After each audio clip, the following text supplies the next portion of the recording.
Hi, my name is Ian Jones. I am the Program Director for the Master of Physician Assistant Studies. I am an assistant professor in the Max Rady College of Medicine. I've been a physician assistant for 22 years, and before that I was a firefighter paramedic. I've practiced in Seattle, Alaska, here in Winnipeg. So, out of curiosity, I'm assuming that most of you know what a physician assistant is, or a PA? Some of you have no idea and you've been dragged here by your friends? Okay. All right. If you haven't guessed it, we're being videoed. And I have a mic that I'm broadcasting. If anybody can't hear me, you'll have to put up your hands and tell me that. So, right. To give you an idea of what my job entails, I'm going to give you a little spiel. I'm going to go through slides, and then I've got a couple of graduates and a student who's going to stand up here and answer all the questions, which is really what you want to do. You want to ask the student questions because you don't believe a word I'm going to tell you anyway. So, second night on call. I'm in small town Alaska, Skagway, Alaska. It's actually on the roadway system, so it's considered to be served. My supervising physician is in Juneau, which is 90 air miles away. I'm on call, second night in town. Pager goes off. Ian, we have somebody who's not breathing. Would you be able to come and see him? It's like, yeah. And everything starts sweating. I meet the ambulance. Patient comes into the clinic. He is a village elder, 72 years old. He is known throughout Alaska and the Yukon as a Elvis impersonator. He sings Elvis Presley songs in Tlingit. This guy is a big deal up in the community, and he's having an asthma attack. He's been having it for roughly 3 or 4 days, but didn't bother to refill his medication because there's a new PA in town and he doesn't know him yet, so he doesn't want to come talk to him. So I'm it. You know, on my list of things to do is to teach the people who work on the ambulance how to start an IV and that. My patient starts having trouble. We put him on the current medication. I assess him. I check his oxygen saturation. I make sure his vital signs are good. I start the IV. I start the medications. I pick up the phone. And as I'm standing there in the hallway looking at my patient, all of a sudden his eyes close and he kind of slumps over and he stopped breathing. This is the second night on call. I have to do what we call a rapid sequence intubation, where I place a tube into his lungs and I start bagging him. I then have to squeeze the bag while holding the phone and talking to a doctor in Whitehorse who I've never met and say, we're going to put him in an ambulance, we're going to take him up the road. We'd like to meet a crew there as best we can and transfer our care over to him and get him admitted. And they say, oh, who is this guy? And so I give him the name and he says, oh yeah, hey, is he still doing Elvis impersonations? This is in Whitehorse, which is 2.5 hours away. And we have to do a transfer on the middle of the highway outside of car cross to an ambulance from Whitehorse. I am bagging, pushing drugs, talking to my EMTs, and that's what a PA does. A physician assistant does whatever is needed to make sure that the patient is taken care of. And it's not always quite as scary. But I had been a paramedic for, I don't know, 15 years before that in flight medicine, and I have gone to a lot of critical calls and a lot of situations, and I've never been so scared in my life as being the only person in town who knew how to start an IV. So after that, I started teaching people, and I fell in love with the teaching. And my wife moved up to a small town, and after a little while, she experienced small rural life, and she got to know the community, and she said, Ian, get me the hell out of here. And so we packed up and we moved to the booming metropolis of Juneau, where I worked for 6 years before coming here and worked in neurosurgery for 5 years before I became the program director. And what I'm going to talk to you tonight about is what it takes to get in the physician assistant program, what is a PA, and answer some of your questions about how we get you educated to be able to go into leftover shoe Alberta or rubber boot Manitoba and take care of people who really need to be taken care of, or you can get a job working in pediatrics or wherever that you want to do. This is our mission statement. University of Manitoba Master of Physician Assistant Studies educates outstanding clinicians as generalist medical providers in service to our communities. We nurture the future leaders of the profession, and we lead the field in academic preparation in Canada.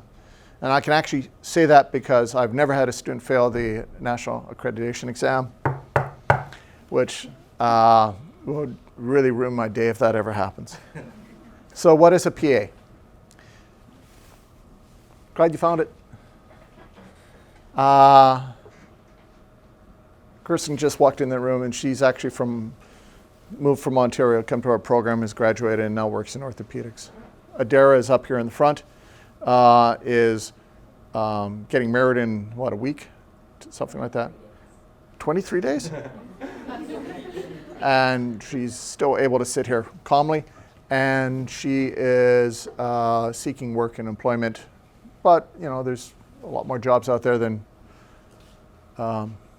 we hope everyone gets a job really fast.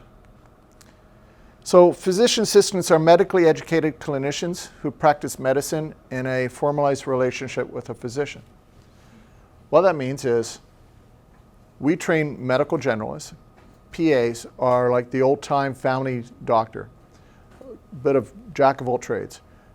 We develop a knowledge of a specialty when we start working that specialty, but our role is to do the day-to-day, treat common things, manage common things, assess complicated things, do what we can, and then we're trained to know when to pick up the phone and call for help. We're trained to know that it's all right not to know the answer, but it's not all right not to look it up. We need to know where we find it. And that's one of the great things about being a PA is we're part of a team environment. We practice medicine in a team environment, and we're comfortable saying, I don't know that answer right now, but this is what I do know and this is what I have done. So what do PAs do? Well, we examine patients. We do the hands-on. We hear the patient's narrative. We ask them questions. We find out what's going on and what they want about healthcare. What do they want from this visit? We take the time to hear their issues, hear their history. We do the physical exam when we make a diagnosis, when we make a differential diagnosis. Then we back that up by ordering the right tests, the right labs. We do the studies that need to be done. Then we come out with a treatment plan. We prescribe, and we start treating. And we work with a physician by saying, hey, I've got so-and-so in the room complaining of these symptoms. The history is suggesting this. I've done this exam, I found this, this, and this, and this is what I would like to do. Do you have any suggestions that would help me treat them better? And they go, no, carry on. Or we go up and say, I'm stuck, I think this is what's going on, what do you think? And they say, well, let's go on and see them together. Or the other time they'll go, I'm not sure what's going on, I've done this and this, what do you think? And the doc will say, I don't have a clue. Pick up the phone, let's call somebody. And so we work together as a team to fill in those gaps in the knowledge. So while I'm seeing a patient, the doctor's seeing a patient, and we can move along. Where I have to take say a 45-minute history on somebody who's getting ready for the operating room, my physician can be treating 2 or 3 other patients, and then we can work together and we can work things out. So it's team medicine. And we do this in a lot of different areas, but the key is that we're collaborative, dependent practitioners. I'm authorized to do anything that's in that physician's scope of practice, which is really pretty amazing. So we're academically prepared and highly skilled healthcare professionals. We can work in any environment. One of our graduates is here working as a student when this picture was taken in plastic surgery, doing microsurgery, where she's connecting itty bitty tiny things like angel hair pasta in a patient to another angel hair pasta and improving the blood circulation and flow around an obstruction. The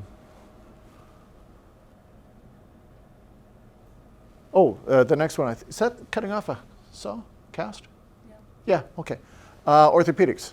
That's basically set bones, fix bones, put a cast on, take the cast off. We work with the orthopedic team, hip and joints, that type of thing. And that's family practice where we're doing a little bit of everything. So we can do that remotely, like I did up in Alaska, or what some of our people are doing in La Paz and Snowy Lake, and right now we have a student in Churchill. Thompson, Brandon, and other remote communities. We have PAs who are in the military who are everywhere, and they go out on ships at sea, or they are in Afghanistan on forward operating bases, or right now there are several PAs who are down in Maui flying around in the great big Chinook helicopters doing the treatment in the back. So it's really a fascinating range of opportunities of where we can go and what we can do. We can also work as a member of a specialty team. I worked in neurosurgery. I worked in an OR environment where there's lots of people running around doing jobs. Everybody's doing their part, but we're all working as part of the team. I have my role, they have their role. We're all working together for the patient. You can work in a specialty like nephrology or endocrinology or any of the other ologies. Then we have Maureen Taylor, who works in infectious disease, doing fecal transplants. And if that sounds as good as it's amazing. She spins down poop and makes it into a pill to give it to somebody who's suffering from C. difficile, which is a disease caused by taking antibiotics that wipes out all your normal flora in your stomach. And she has a dog that goes up and down the wards in the hospital that smells people who have this disease. And she helps treat it as part of the infectious disease team. So it's kind of hard. What do you do today at work, dear? I gave somebody crap. Right. So Manitoba PAs we practice as medical generalists, and we develop a knowledge of a specialty. That means that when I worked in neurosurgery, I took care of a lot of issues like pneumonias or bed sores, or if somebody had an ingrown toenail that might be causing an infection because they're not able to do anything. But I also saw patients who were down in the emergency room. I did assessments on them, ordered the MRIs and the CT scans, and if they needed to go to the operating room, I would be there with the surgeon doing first assist with them. And one of the most amazing experiences I had in my life is when I was treating somebody who had been, am I blocking your view? No, I just realized there's a second screen, so it's like totally. Oh, okay. All right. Where we took off a skull cap of somebody who had had some interpersonal violence and had an epidural bleed. And we took off this huge clot off of the brain, and we watched the brain begin to expand and turn from an ugly gray to a nice pink tissue as blood recirculated because the pressure was relieved. And here I am, I've got a 2-year training in medicine, and I'm in the operating room helping to do a craniotomy. If I need to sell my job, I think that did it right there. It's amazing what you can do as a PA. So we have ample opportunity to treat patients because we're a clinically focused profession.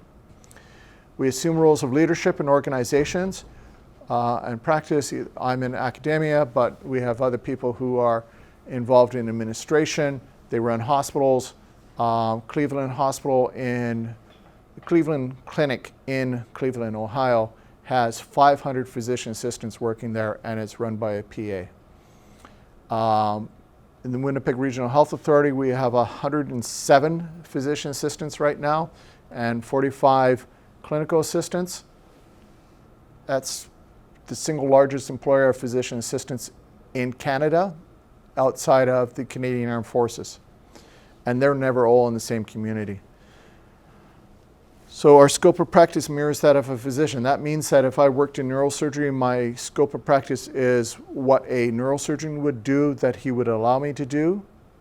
And if somebody came in who would say was pregnant, my neurosurgeons, I mean, other than seeing their spouses, probably don't go near pregnant people.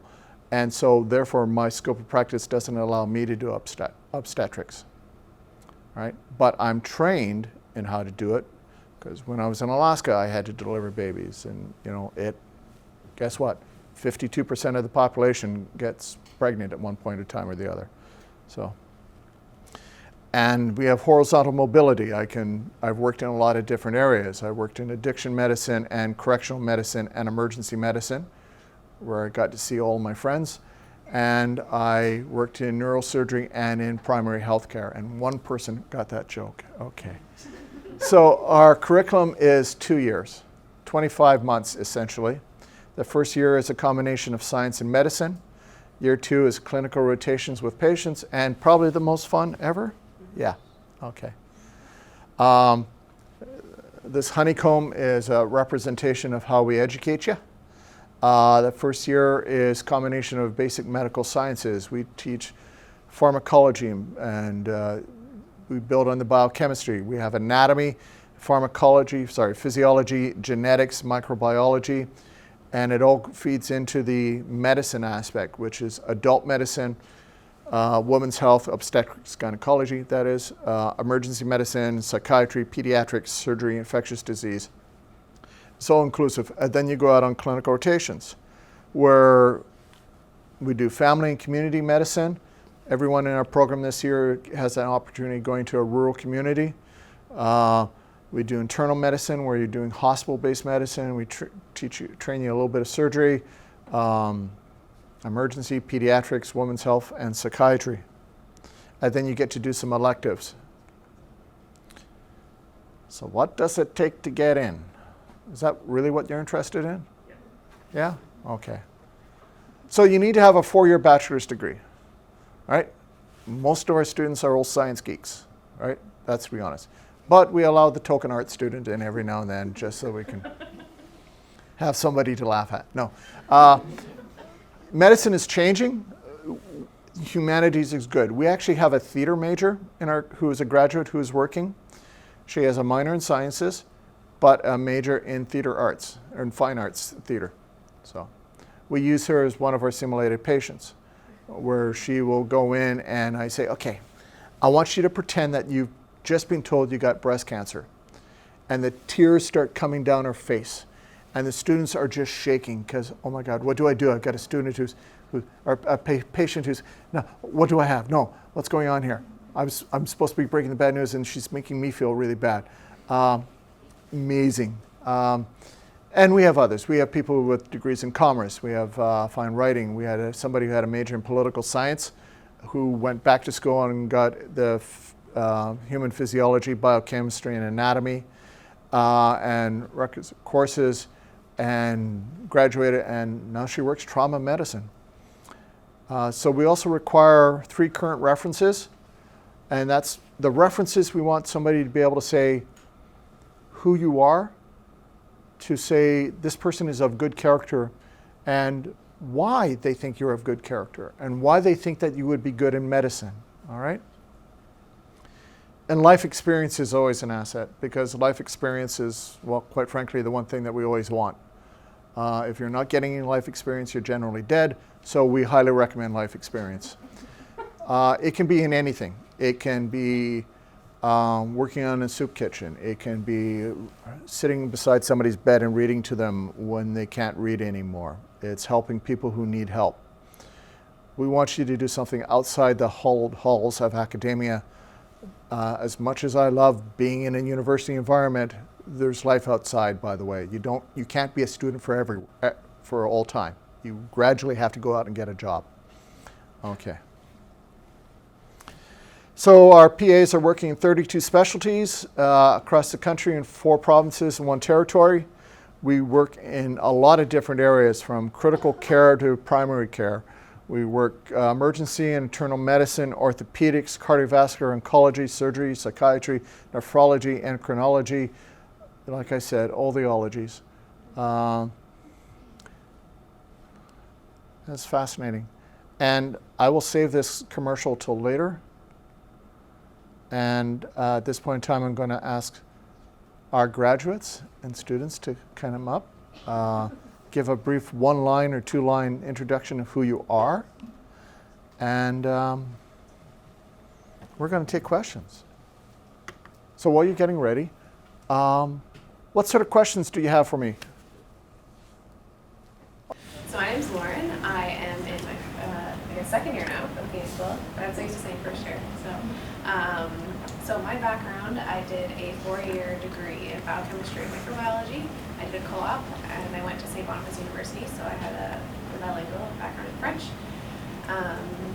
So I spent about a few years working in an HIV lab, so JC Wilt, it's affiliated with the NML. So I worked there in between my into the PA program, did some research there.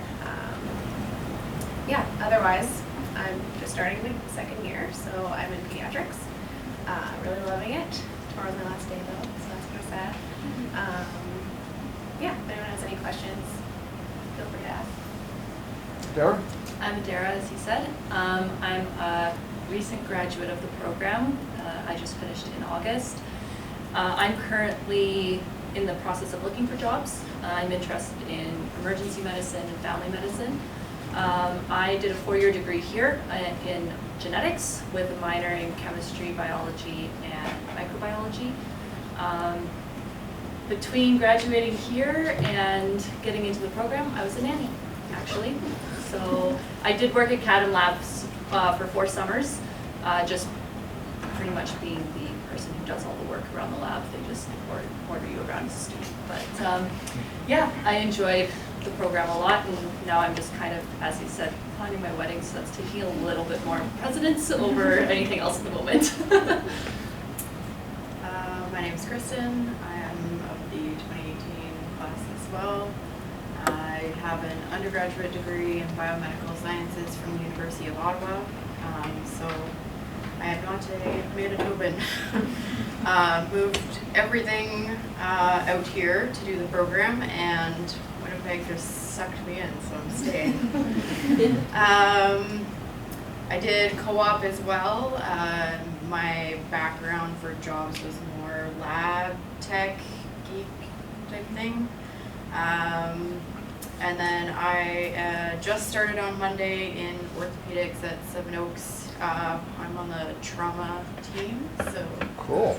yeah, it's been pretty good so far. Excellent. So yeah, that's it. Yeah, all the broken hips. So who's going to ask the first question? What is a competitive GPA? Competitive GPA, you need better than 3.5. Most of the average of the class that started this September, or actually in August, was a 3.96 on a 4.5 scale. All right. The lowest GPA in that group was a 3.49. But we're not looking just at the grades. We're looking at other things. What sort of life experience you have? Do you understand what the job is? Can you explain why you want to be a PA? We want you to have good marks in anatomy, physiology, and biochemistry, because we know that those people who have B's or better in those courses survive the program. And would you say the program is kind of intense at times? An understatement. An understatement. Survive Okay. is a good word. Yeah. Survive. Yeah, but it's a good way of explaining it. Yeah. 2 years of PA school, and then you can go climb Everest. Yeah. No problem. Yeah. Yeah. 2 years in PA school, you can go out and plan your own wedding, go to Orlando, look for a job, and do everything, and you're enjoying the rest. Yeah. Yeah? Yeah, enjoying the rest is a big thing after 2 years. Yes. To the students and graduate, were you successful in your first attempt in applying for the PA program, or did you have to work for a while and apply several times, like to each of you? I got in on my first attempt of applying. However, I was also kind of last minute addition to the 2018 class. I got She was the on phone the waiting call list. mid-July, Oh, yes, so okay. yeah. Yeah. I was not first draft, I guess. No. Okay, so we get about a 15-to-1 application ratio, all right? Last year we were down to 13-to-1. We go through the application statements, we score and we give the points on a matrix that looks at everything about economic, what pool you come from, Manitoba. If you're Indigenous, we look at the grade point average, we calculate that in, different points. We look at life experience and quality of references. Quality of the application statement is a big one.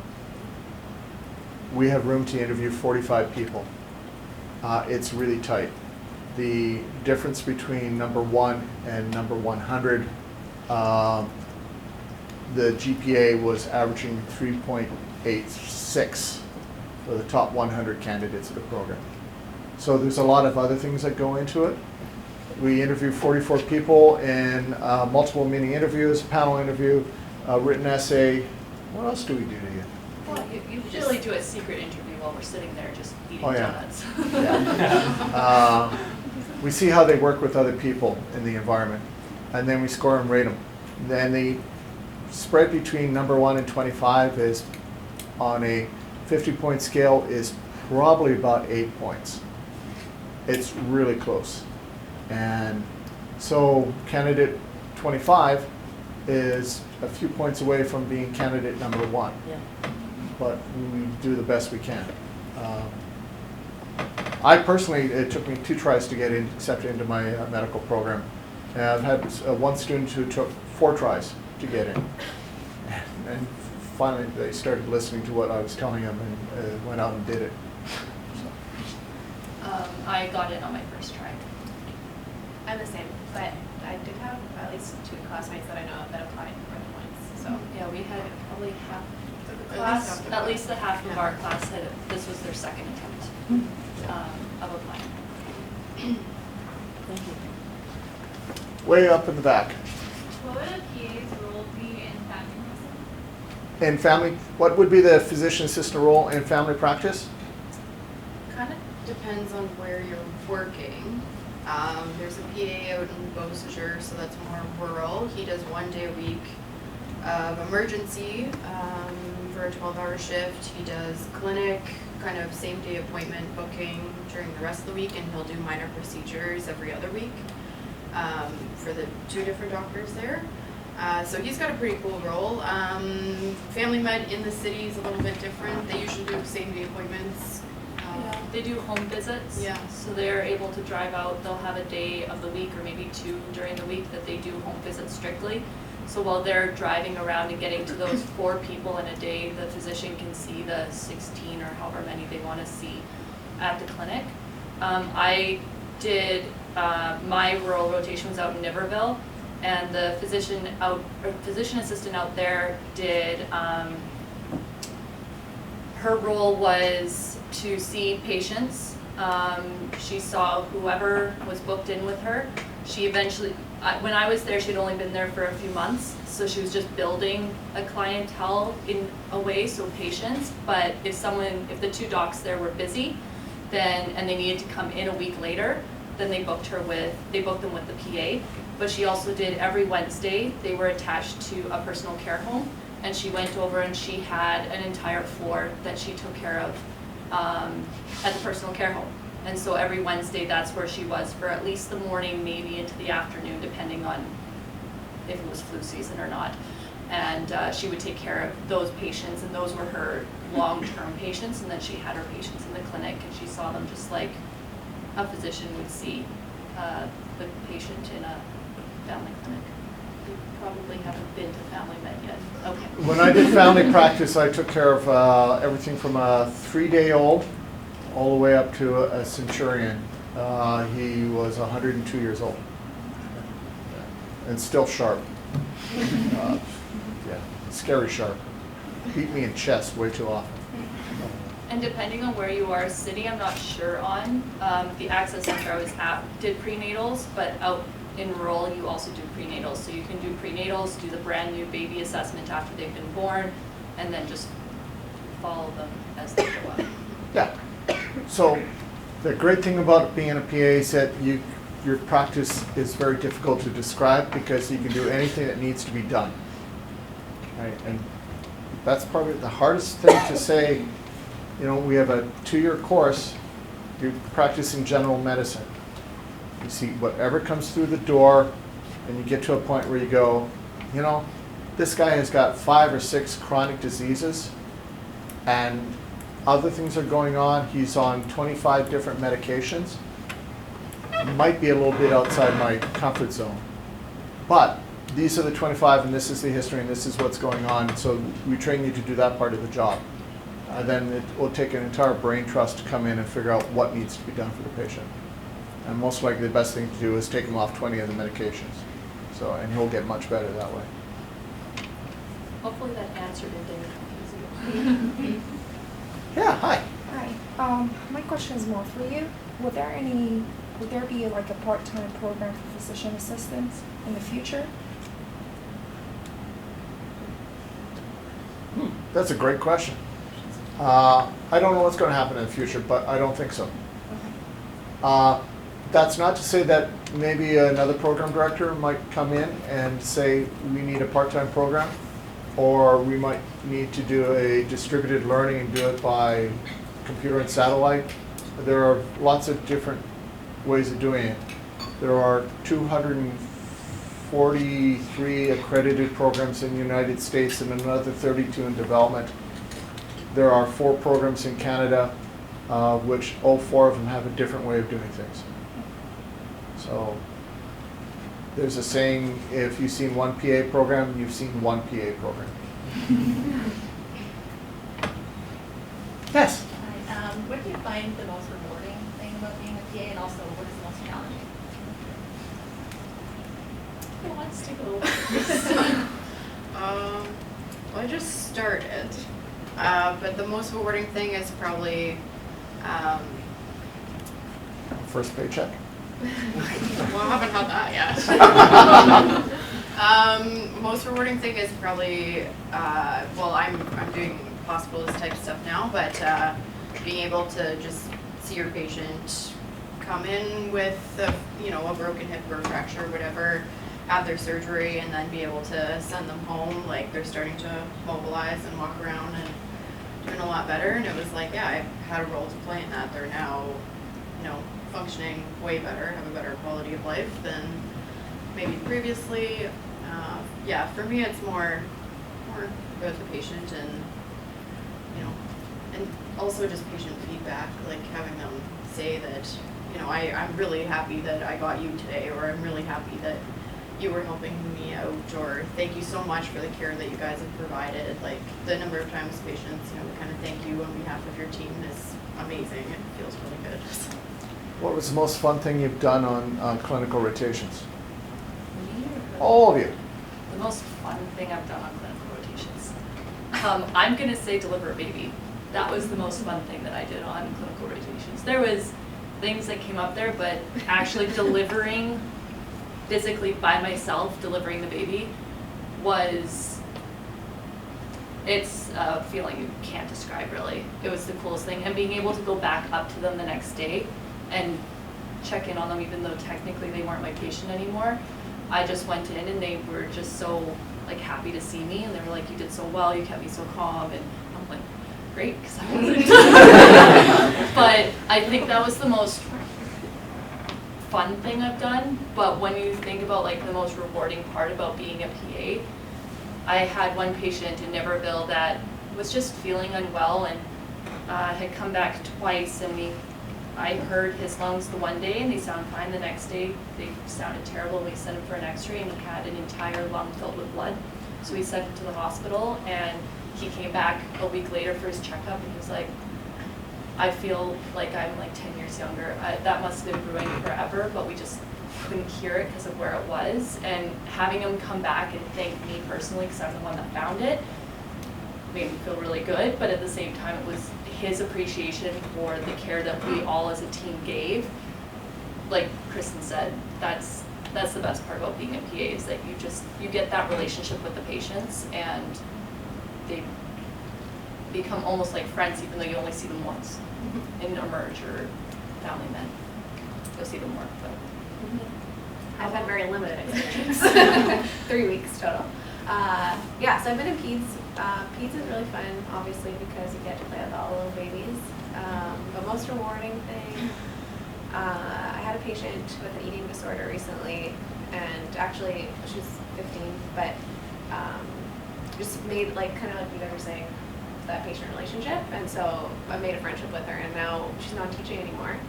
She was transferred over to psych, but I see her every day, and we kind of have a nice chat. I bring her to the playroom, so yeah, that's been really nice, making those connections. I think one of the coolest things I got to do on rotation, I got to do an elective in cardiac surgery, which was incredible. But the cardiac surgeon I was kind of assisting, we were doing a CABG, or basically a coronary artery bypass graft. So I was assisting with the suturing up the leg that they take the graft from. And then the surgeon's like, here, just hold on a minute. He like takes me, walks me around to the side of the table, and he's like, just put your hand right here. And I like put my hand inside this person's body and held the heart. And he was like, just hold it for a second. And then this was like at the end of the procedure, and like I could feel a beating heart. Like that is probably the most mind-blowing thing I've ever done in my entire life, and probably ever will. So yeah, it's really cool. Yeah. I'll say surgeries are pretty out there too. Yeah, surgery's very cool. Good. Yeah. Hi, question. So, like, I know that right now you guys take in 15 students a year. Do you guys see that, like, you might be increasing that number in the future, or perhaps not? We had a 25% increase in our class size just 3 years ago. Oh, wow. Okay. So we went from 12 to 15. Manitoba is a very dense, or we've got 1 million people in the province. I have an obligation to ensure that everyone who comes through my program will have a job at the end. I could turn it into a puppy mill based on the sheer number of applications. I could turn out 50, 100 students. I mean, the cost is basically the same, and the university would make a lot of money. But I feel very strongly that we need to ensure that people have a job, and we have clinical sites where we can teach them, and that the health system, if you think about it, every time we graduate a class, it's costing them $1.5 million to ensure that they have jobs. So it doesn't sound a lot when you're talking about a $4.8 billion, but gradually the economics start adding up, and so I feel we have a responsibility to meet the demands of the jobs with our class size. So, there are programs in the state that have 180, 200 students sitting in. Like, this would basically be a breakout session. So. Yeah? So why for you particularly pick PA over like doctor or nurse? I think, well, honestly, when I first applied to the PA program as someone from Ontario, I had never heard of what a PA was. My friend was like, hey, you should apply, it sounds kind of cool. I was like, all right, I guess so. So I did. Hold my beer while I do my application. I'm probably not far off. It would have been a wine glass. But it would have been a wine glass, yes. But once I was deciding on whether like interviewing for the program and going into it, I just like the level of autonomy that PAs had over, as opposed to nursing. I kind of liked that they had a bit more autonomy, although nurse practitioner has a decent level of autonomy as well. But and then the more that I was in rotations with doctors, and the more that I was talking to residents and the life that they have to go through to get to be a doctor, and the 10 years of schooling, and working crazy hours. I was like, I am so happy with my life choices. So I just knew MD wasn't really the road for me, and I knew nursing wasn't the road for me either. So PA was like a perfect kind of fit. I'm kind of the same way. I was looking into the program a little bit longer than Kristen was, but I had heard about it from Ian actually, and I wasn't really sure what it was. I hadn't really heard about it before, and I just started looking into it, and I did some shadowing just to see what it was. And I shadowed someone in general surgery, and I got to see a liver resection my first day there. I got to see how he treat the patients and how he had a relationship with the patients on the ward, and how he was able to be himself, but yet at the same time still be that professional and be that person that they would look for if there was a problem arose, like the ward or the patient. And then, same thing, I liked that they had more autonomy, but if you had a question or you didn't feel like you didn't quite know the answer, you had someone to go to. And I really liked that. I've always said that I didn't want to be the head honcho. I didn't want to be the one that everybody looked to per se, and you might not have the answer, and asking someone was okay. And so I really liked the idea of PA, and then as I did the shadowing, because I shadowed 3 different times, 2 of the same person and then 1 other individual, and I just loved their lifestyle. I loved how you were able to have your own autonomy, see your patients, do what you thought should be done, but yet you still had that person to talk to, and you were still able to run things if you needed to, but if they were there, then you still had someone to work off of, and you worked together in a really good relationship. And I agree, seeing the residents and med students and seeing what they're going through, it may be a hard 2 years, but it's 2 years. Yeah, so my experience is similar. I applied to medical school, and I don't know if Ian knows this, the same year that I applied to PA school, I was accepted to medical school at the University of Ottawa. And so I had the decision between PA and med school, and I was also kind of like you guys, like hadn't heard about the PA program until kind of like very close to the application date, and I was like, oh, this seems kind of cool. And throughout my whole undergrad, like I think it's easy as a person in sciences and who's generally a smart person to feel like medicine is an only option, and if you've never met a PA, you might not know that the option's there. And so I actually met a classmate who had been accepted into the program, and so she kind of told me about it, so that kind of sparked my interest. That's why I ended up applying. And so when I was making my decision, I had a friend tell me, think about the things you want in life, not necessarily in a career, and see what career matches that. And so for me, wanted a salary that was comfortable, but I didn't need an MD's salary. Wanted to have that life balance sooner rather than later, because I just feel like I've been in school forever, even though I haven't, but I was looking for that. And yeah, like the team aspect of a PA, like Adara was saying, was really appealing to me, and I wanted to practice medicine, and obviously both gave me that. So for me, in the end, PA was the right choice, and yeah, same thing, like totally solidified. Even the first day when we had a bunch of talks and a bunch of PAs, and I was like, yes, this is great. So yeah, I'm very happy with my decision. Yeah, I'm very happy I let you in. I was a late bloomer, so to speak. I was a firefighter paramedic for 15 years, injured my back, and realized that I could no longer make a living lifting stretchers. So I made the decision to do something different because I love the medicine, I love the problem solving as a paramedic. I went to university at the age of 33, graduated, applied to the University of Washington. I stumbled across 2 PAs who were working in the University of Alberta, and I talked to them about their jobs, and I realized it was perfect. I had 2 young kids. I had a wife that I wanted to keep, and made the commitment, and I have not regretted it for a single, well, actually, 99% of the time I'm really, really happy, and when I'm not happy it's because of the bureaucracy I work in.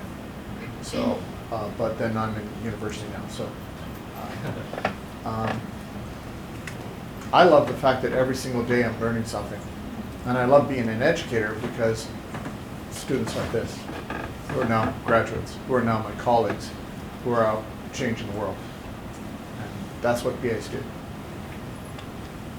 Oh, hold on. Do you still have a question? Yeah. You Oh, I'm maybe sorry, you're, hid him you're, behind the you're, camera. you're behind the camera. For the human physiology requirement, can you take bio for 2410 instead of 1412? Yes.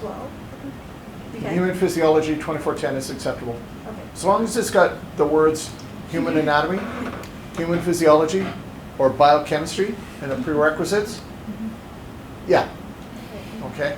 And if in the course description, if it's a chemistry and the course description is the biochemistry of human life, we're in. And the reason we have chosen those courses is very scientific.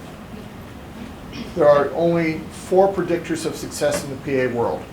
To be able to go into a program, master the syllabus, and then pass the national exam. It is the cumulative grade point average over 4 years. It is acceptable marks and the ability to memorize materials taught in anatomy and in biochemistry, and the ability to problem solve that comes along with understanding how physiology works.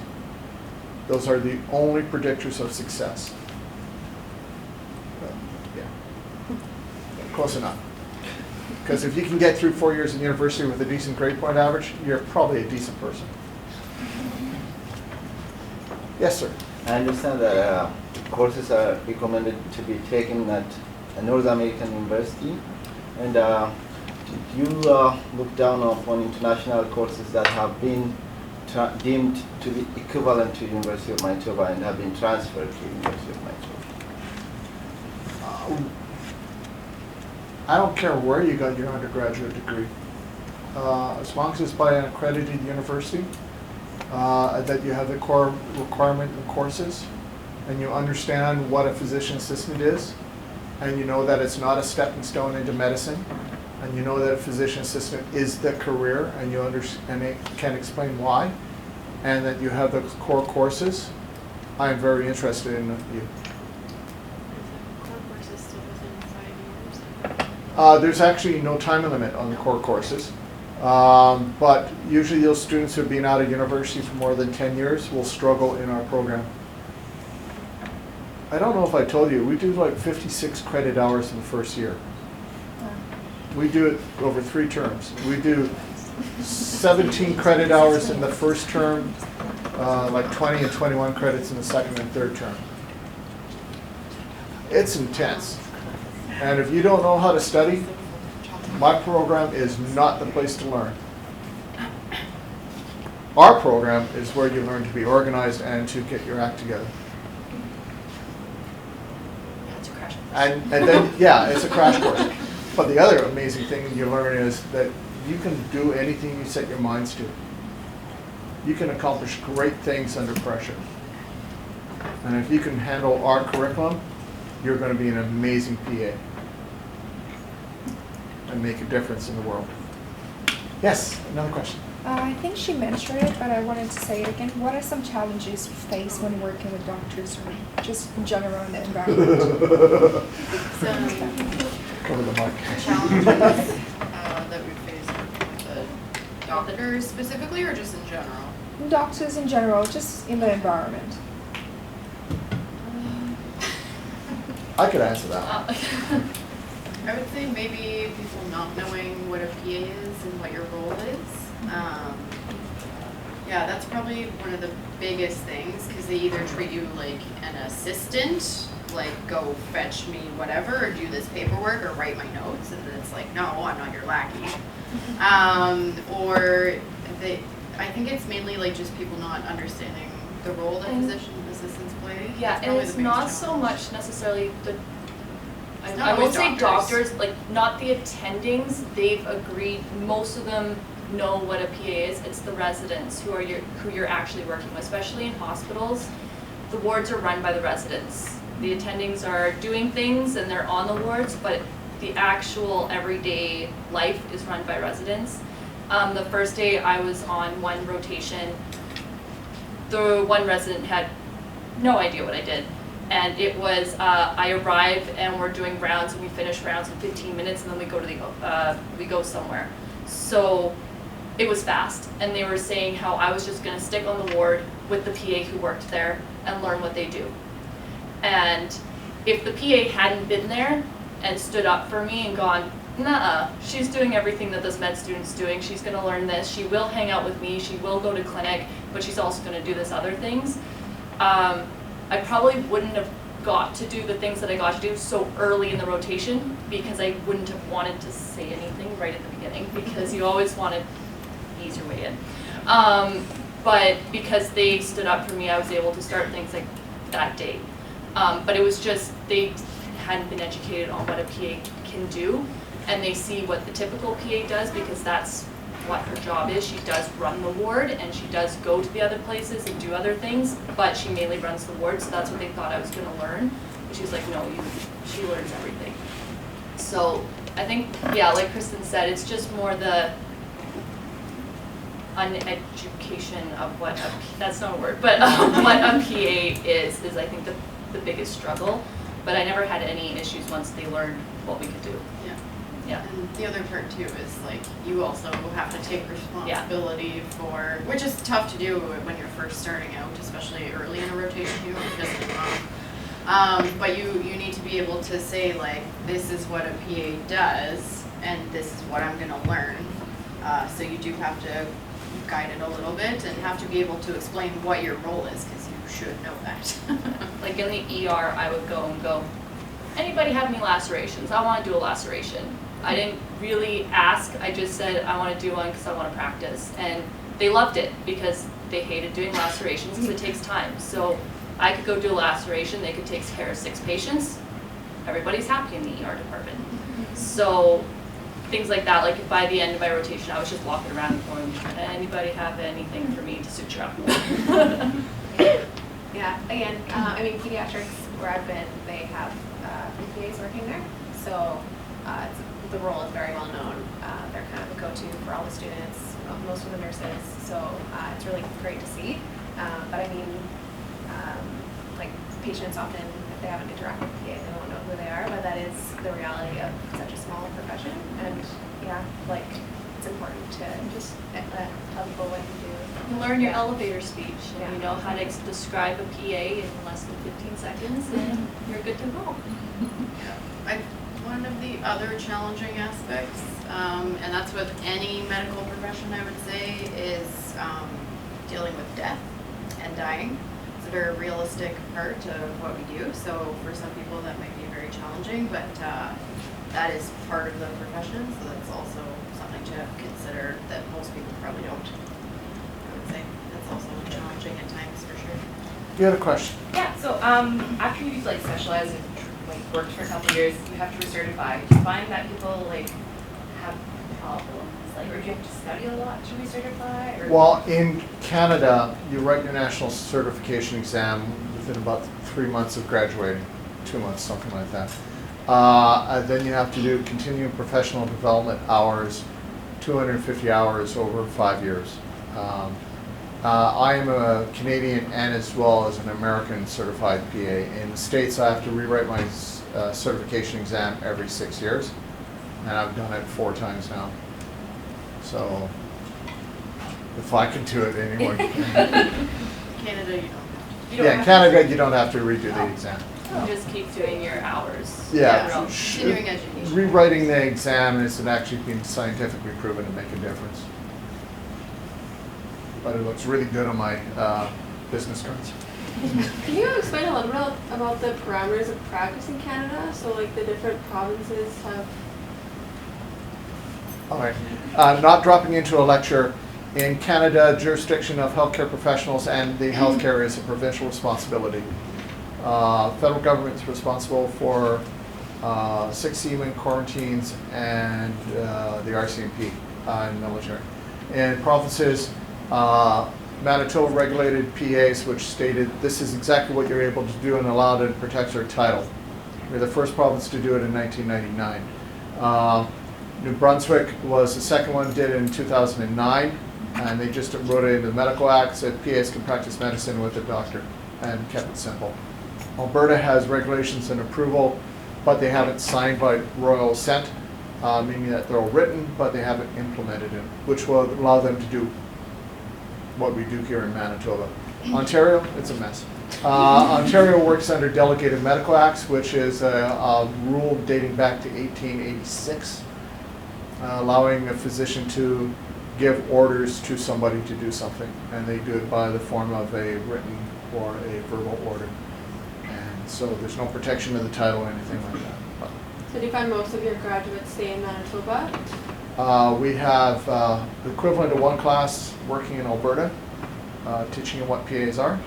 And we have some who come from Ontario go back, but most of the ones who come from Ontario stay here in Manitoba.